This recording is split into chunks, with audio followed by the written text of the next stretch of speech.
all about Christina Gonzalez. So this is one of her interviewed with Ruffa Gutierrez. So this is from 1 year ago. So please join me or to watch um, Miss Christina Gonzalez 1 year ago vlog with Ruffa Gutierrez. Okay, so let's watch together. Hi everyone, welcome to Christina Gets Real. And today we have a very, very special guest whom I'm sure you all know so well. She's an actress, a beautiful actress, a TV host, a beauty queen, producer, and a businesswoman. Please welcome Miss Ruffa Gutierrez. Hello there, Kring. Hello, everyone. To everyone watching, Christina Gets Real. Hi. Thank you, Rupa. Thank you for being here. I know you're so busy. I know you have so many shows from your noontime show, right?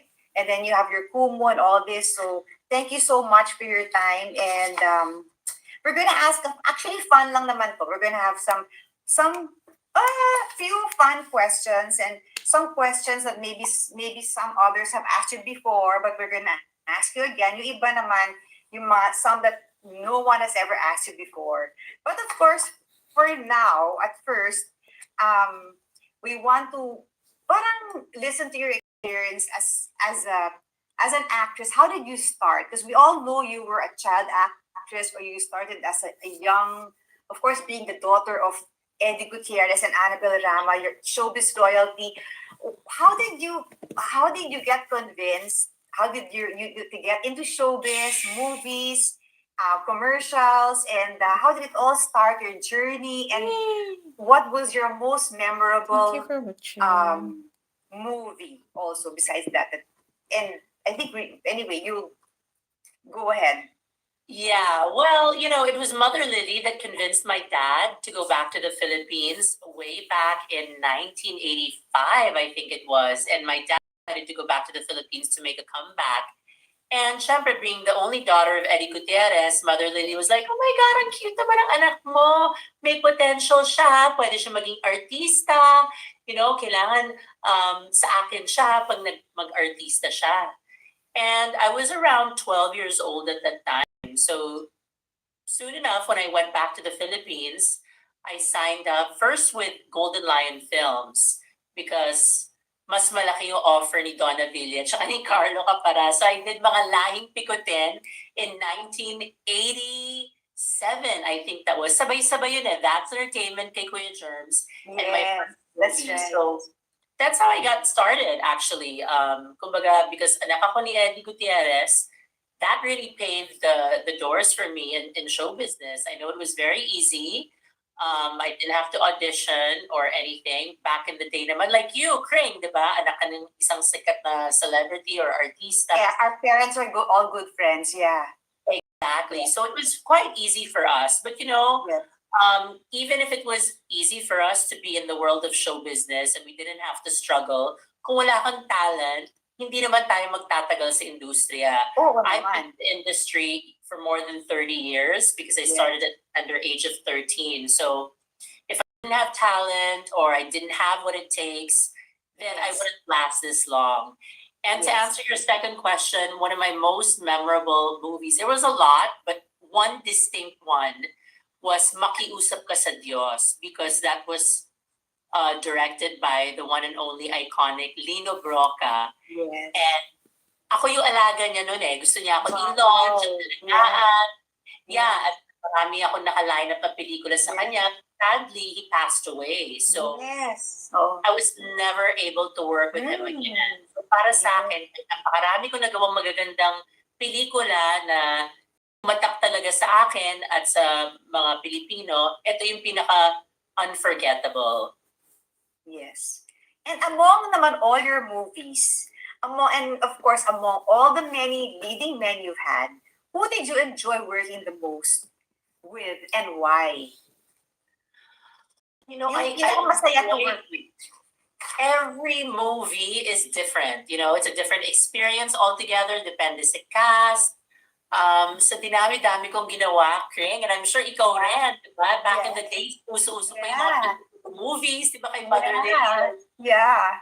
Movies in 5 days, tapos I showing na know. yan. Yeah. Mas matagal nga gumawa ng pelikula ngayon eh. Pero ang dami kong nakasama. So, wala akong mapili talagang isang unforgettable leading man because Yes. all of them became my friends. Yes. Gabby Concepcion was my idol. Back then, I was a Sharon and Gabby fan. Christopher De Yeah. Leon, Zorlic Gaspi, Robin Yeah. Padilla. Napakarami. So, I can say na each and every one of those leading men talagang may binigay na magandang alaala para sa akin. Yeah, that's so nice naman to get to work with all these different people, and then up to now they have good memories, no, with you, and you're still friends. So that's really great. Yes. I'm Yeah. friends with all of them. Sometimes more than friends, but most Oh, of them. diba? Yeah. Syempre, when you're young and you know, yeah. Yeah. Yes, diba? And of course, we all know na you also entered the world of pageants. You were a beauty queen. I mean, you were like the Philippines for a while when you were like competing in all these in these international pageants. So Ruva, what tips can you give the young women now of today of 2022 for them to be able to succeed if they want to be a beauty queen? What kind of characteristics should they have? Attitudes, or like should they? I mean, practice walking as early as like in their teens and all that. What are the tips and tips and tricks you can give and share? Well, I think joining a beauty pageant now is so much more competitive than it was back then because Yes. now whenever I judge a beauty pageant, I always look for someone that stands out, someone that has the X factor. Kasi lahat naman yan magaganda, it's a given. You know, they've all trained how to walk, do their hair, do their makeup. And sometimes their answers are rehearsed. You know, na alam mo na kaagad na, you know, my role in life is that, you know, alam mong aral na aral yung sagot nila. So sometimes we just want someone that's authentic, someone Yeah. that's true, and at the Yeah. same time, someone that's not boring. You know? Yeah. And Yeah. also, my tip is to enjoy because nowadays with social media, I know na hindi sila nakakapag-enjoy. They'll check their phones, how many likes that they Oh have, my and gosh. there Yeah. was even a time that Yeah. a representative of the Philippines broke down because of Oh all my of the negative comments. And back when I joined in Yeah. 1992, I joined Look of the Yeah. Year. I Yes. was actually handpicked by Mrs. Stella Marquez de Araneta. She Yes. flew to New York Yes. for the John Casablanca's Elite Model Look of the Year Wow. contest. Yeah. Yeah. That was at the Plaza Hotel. So Yeah. no social media. I don't even think I had a phone then. Fax Yeah. machine. I remember when I was in Sun City, South Africa for the Miss World. I would Yes. send my mom balita pa via fax Yes. machine. So, walang istorbo sa akin, di ba? I Yeah. mean, I was able to really embrace Mhm. in a new surrounding, making new Yes. friends, just enjoying the moment. And Yes. looking back, I can say that's really one of my fondest memories as a teenager because I was only Yeah. 7. Wow. Yeah. So young. And then 18 when I joined Binibining Pilipinas. 17 when I joined Look of the Year. Yes. 18 when I joined Binibining Pilipinas. So And young. 19 when I competed in the Miss World. And Yeah. now, as you notice, Crane, most of the Yeah. candidates are much older. Yes, Yeah. that's right. But that's so young, Rufa. Yes. But that gave you also confidence. No? Yeah, you were But so it young. gives you confidence, yeah, for sure. Yes, confidence, and you I'm sure it's education in a way for you, to meet all these women from different countries and people from different countries. So I'm sure it was really a big help to your your personality growth and all that. I think a big edge for me was I was in the entertainment industry. I was in show business since I was Yes. 13. So mula nung 13 hanggang 17, being in front of the cameras, that's already a big training ground for you. Yes. That's already something that you're used to, di ba? Me being in Yes. front of the cameras, Yeah. stage hosting, wala na akong stage fright. Yung Exactly. iba mga kandidata, parang, wow, this is the first time that I'm gonna be on stage, so they get stage fright. Yes, so confidence, you can really see the difference, the confidence, how you walk, how you talk. Yeah. I remember those times. Yeah, I think I watched your Miss World and you did so well. Yes. Yeah, that was also the peak of your career during that time. Nako, yeah, those were the days. Those So were the many days. movies. Yeah. Those were the Sexy movies days. naman ako, yeah. With You me, did a girl, movie also, with Regal. my Yeah. ex, Lauren Legaspi. Oh my You guys God! did Kininig the together. kwento na. And I remember you told me na parang, May kwento ko yun dito. sinabi mo, ang bait-bait niya, pupunta pa raw siya sa Actually, ang bait. Europe, Actually, ng sige, Filipino. kwento ko na, with your permission. No, kasi we did a movie in Quezon, all the way in Quezon. And my gosh, to go to that place, I don't even know where that bundok place in beach in Quezon is. It took us like hours to get there. And when you get there, the roads are really bad, so you can't go home. So we were like, para kami naka-lock in for a month. Doon. And then wala pang cellphone, wala pang ganyan, 'di ba? Wala pang cellphones and everything or whatever, wala kang pocket belt. And this leading man of mine, si Zorian, of course, in love sa'yo. Girlfriend niya, si Ruffa. So tatawag yan, pipila kami. Me naman, I had a boyfriend that time, non-showbiz. So we would go to this PTNT thing near the area and I would call my boyfriend and then he would call you ang tagal-tagal sa phone. We would tawan almost every day yata. Talagang pupunta talaga siya sa Every day, para tawagan nila. Sabi ko, wow, this guy so loyal and bait. Alam mo, Love iba like talaga yung pag-ibig nung araw, di ba? Yeah, Pag mga puppy first love. puppy love, Yeah. first love. Akala mo yun na yun, di ba? Akala mo Oh, forever. Yeah. Nakaka-miss yung days na yun. Yeah, I pero think, iba talaga yung mga first love, puppy love. Iba talaga. Sarap, di ba? iba yung, for me, iba yung first love at puppy love nung panahon ng yon, the 80s and the 90s. Kasi now, parang, may puppy love pa ba? I mean, I remember yung mga naniligaw sa akin before, they would bring fruits to the house, may stuffed toys, flowers, cakes. Yes. Parang, sabi ko, Saka they would write letters, mga love letters noon. yes. Naabutan yung mga love letters. Kasi wala pang cellphones or emails pa. So, may tanong po din yun, no? So, love letters, ganyan. Wala pang mga text lang. They really go to your house to visit you, to make ligaw. Diba? And then, I miss those days. yeah, it's actually nicer, diba? And then when you go to a party, when you dance, they'll ask, may I have this dance? O, diba? Now they just pull each other to dance. Before, talagang wow, it was more romantic before. There was really more. I mean, I feel bad for my daughters because they haven't experienced that. Na may umakyat na ligaw. I think one guy came to the house and gave me, Lorena, cake. Yes. And I'm that's okay, yeah. Like he was, kasi he gave a cake and he was the smartest one in the class. So, boto ako kasi kung matalino, at least pwede niyang turuan si Doreen para maging matalino din, di ba? Parang sabay sila pag-aral. Cute, ba? Yeah. Not like before. Yeah, before iba talaga. So, going to your daughters, your two beautiful teenagers, I'm sure a lot of guys want to go out with them and it's different now. No? So, how do you handle, I mean, one of them I think is studying abroad, right? Lauren is studying abroad. And of course, the younger one is studying still here in grade school, right? High school pa? So, high school pa. So, ito na. I mean, we're entering our third year almost. We've been in quarantine for 2 years, diba? So, that really cut 2 years of their teenage life. And I remember the first year, March 2020, when we experienced the first lockdown, diba? Parang everybody didn't know what was happening, diba? I mean, who would ever thought that we would experience a pandemic in this lifetime?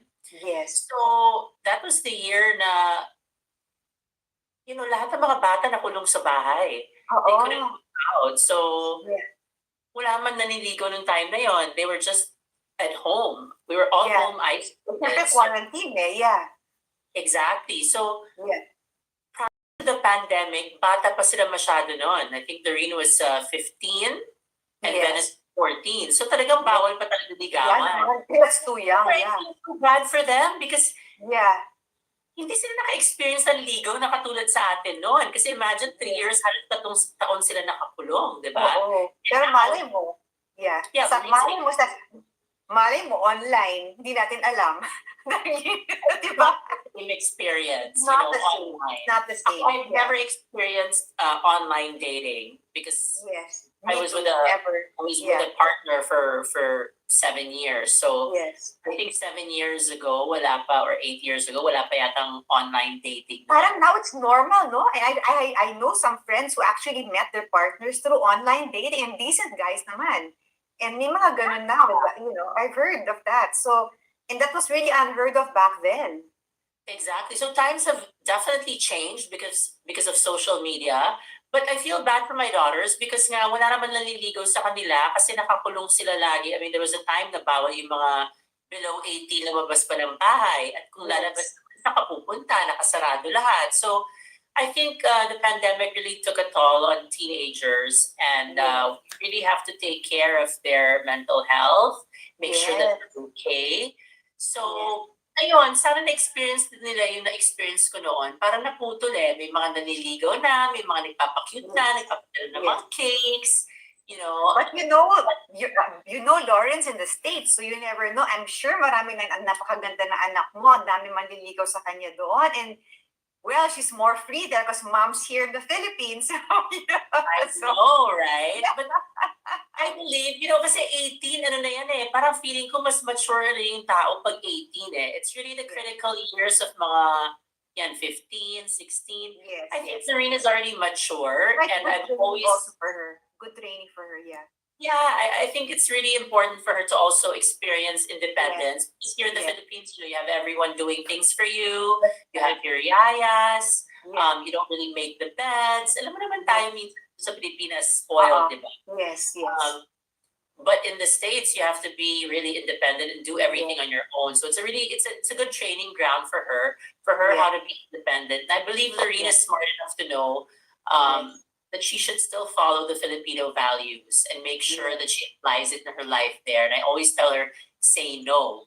If someone tells you to say something, all you have to do is say no. Yes, learn to say no. And of course, Ruffa, we all know you've always been all these years, flawless, beautiful. What beauty tips can you give all of us? I mean, like, how do you maintain your skin? Na parang you never age. Your face is still the same. No, really, from before up to now, it's still the same.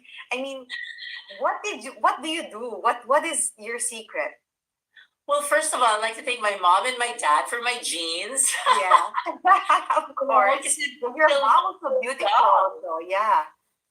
And, simple lang. Just wash your face with a good cleanser before sleeping. I mean, never be tamad, diba? After work, remove all your makeup. Make sure you get enough sleep. It's what you eat.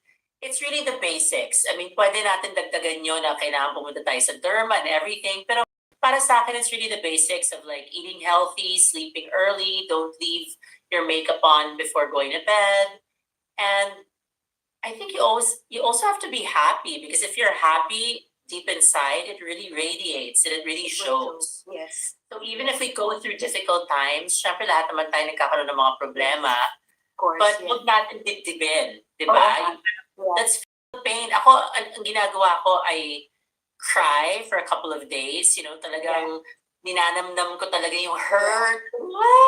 Listen to sad song. I'm very emotional and like sentimental, romantic. So iiyak ko yun for ilang days. Pero once like I'm done with it, I rise again. Okay, bye. That's it. Yeah, move forward. Yeah.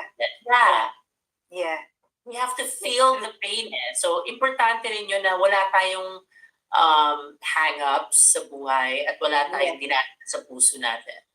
That's true, yeah. Sabi nga, actually psychiatrists say it's good to admit that you have that pain, that emotion, and feel it, and then you get over it, and then you move on.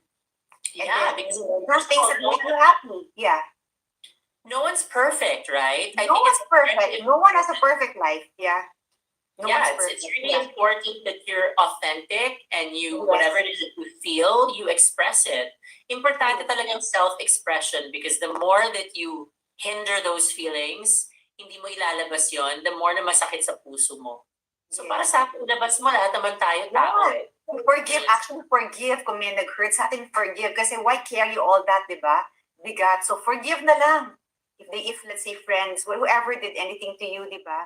And then you won't carry all that heavy thing. And then gaganda ka pa. You'll be more blooming pa, more fresh. Kasi you're not carrying all this negativity. Di ba? Forgive and forget. Yes. And we're gonna do a really quick, fast talk, Rufa. So, Wow. yes. So, okay, here goes. Guilty Okay. pleasure. Guilty pleasure. Akala ko may yes or no. Akala ko parang Tito Boy. Sorry. Parang Hindi. Chocolate. Guilty pleasure. What's your guilty pleasure? guilty pleasure, sweets. I love sweets. Childhood crush. Tom Cruise, up to Ooh. now. Shorter than Yeah. the need. Fave expression. Grabe. Oh, grabe. Fave food. Tapsilog. Okay. Paris or LA? Paris or LA? I never liked Paris. I love LA more. Me too. I love LA. Which is really Grilled? weird. They ended up with Yeah. a French person. Yeah. Grilled or fried? Grilled. Fave Filipino word. Grabe. Yeah, grabe. Yeah. If you Grabe. were- Oh, grabe. If you were a fruit, what would you be? If I was a fruit, I would be a langka. Okay. A langka because I don't know. I mean, it's Langka. very intricate. It looks, the shape of the langka is not just Yeah. like buo. It has different textures to it. And I Yes. think as a person, I'm not just one dimensional. I have a lot of different flavors and textures like a langka. Yes. Perfect. And your motto in life is? My motto in life is always to be of service to my fellow men and to travel all over the world and make people happy. And last is, what is love to you? Love to me is like a rosary full of mysteries. No, just kidding.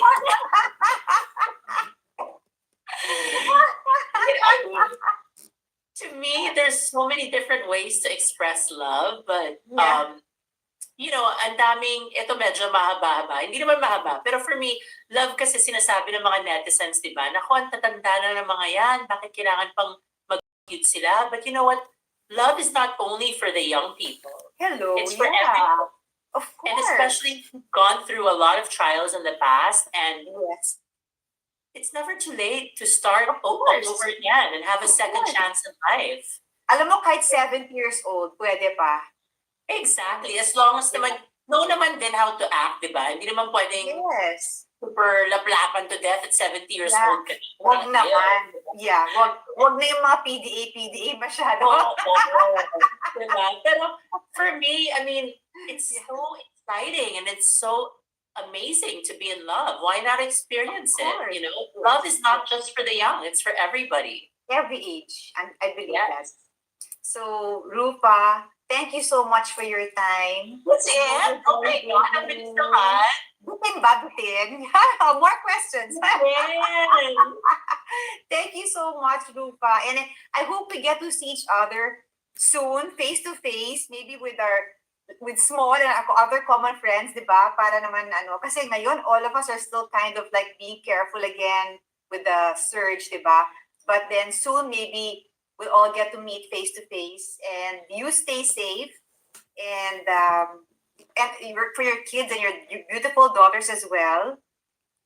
So, Thank you so much, Frank, for having me. And I'm back to work. So I'm working 6 days a week. I'm on a showtime as a jurado. Yes, I know. Yeah, that's so nice. Yeah. Sexy Babe. So I get Yeah. back 6 times a week. Yeah, that's fun. Yeah. Plus, I'll see you on Kumu. I'll be a guest on your Kumu on next week, right? Yeah. Exactly. This week. Yeah. This week with me. But yes. anytime that you want to meet, let me know, and we Yeah. can get together. Yes, dear. Yep. Take care. Stay Thank you so beautiful. much. Thanks for Yes. Thank you having me. Thank you guys for for being here. Thank you for watching. making time. Oh, Thanks. thank you. Bye.